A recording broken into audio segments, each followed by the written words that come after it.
Fellow Africans and citizens of the world, if there is one country in Africa, and indeed in the entire world, which has been influenced by the life and work of Marcus Garvey, it must be Ghana.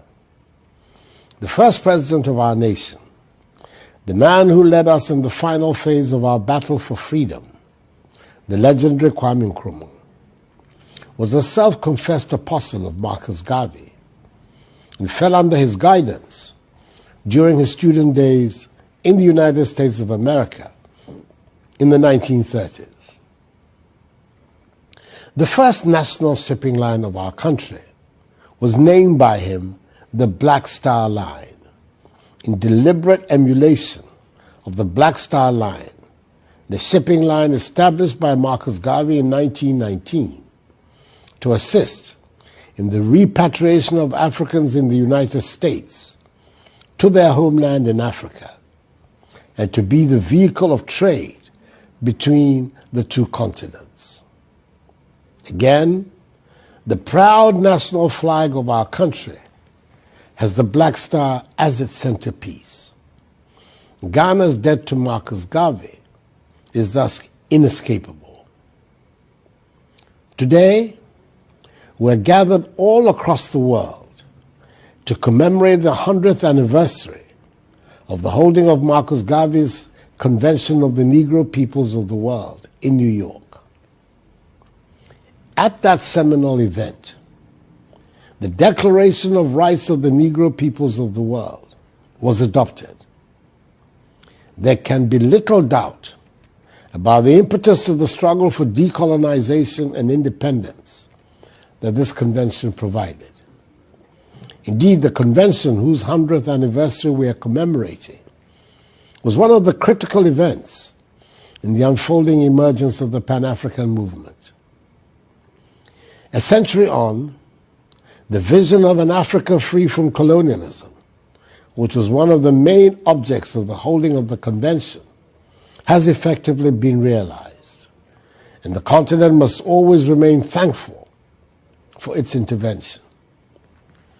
But I have no doubt that Marcus Garvey, and indeed the 2,000 delegates who attended the convention, wanted more than just to fulfill the dreams of political freedom and independence of their peoples, important as that was.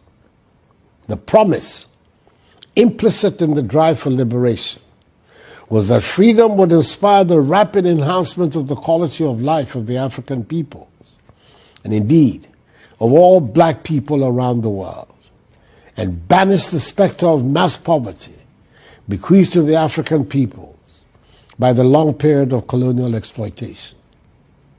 Alas, that has not happened for a variety of reasons, some of which do not do us credit.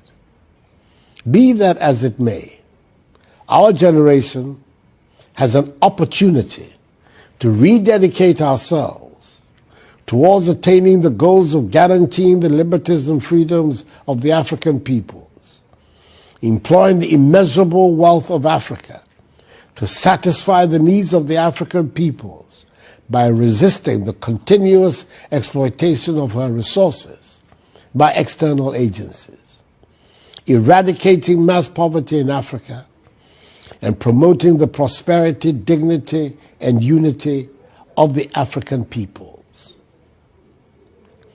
The name of Marcus Garvey will continue to bear testimony to the necessity of the African peoples on both sides of the Atlantic coming together in mutual solidarity to advance the interests and objectives of black people everywhere in the world.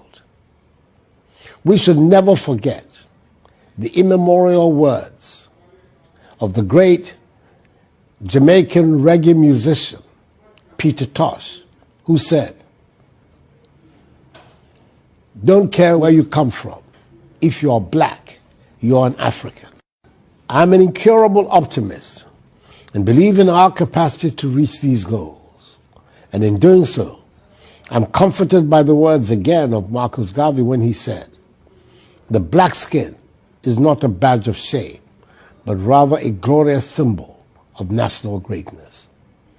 I am confident we in Africa, and indeed all black peoples across the world, can achieve the greatness which our forefathers, with Marcus Garvey in the vanguard, dreamt of, and for which some paid the ultimate sacrifice, if we work together. We can do it. May God continue to bless Marcus Mosiah Garvey, Mother Africa, and us all. I thank you for your attention and wish you a successful teleforum.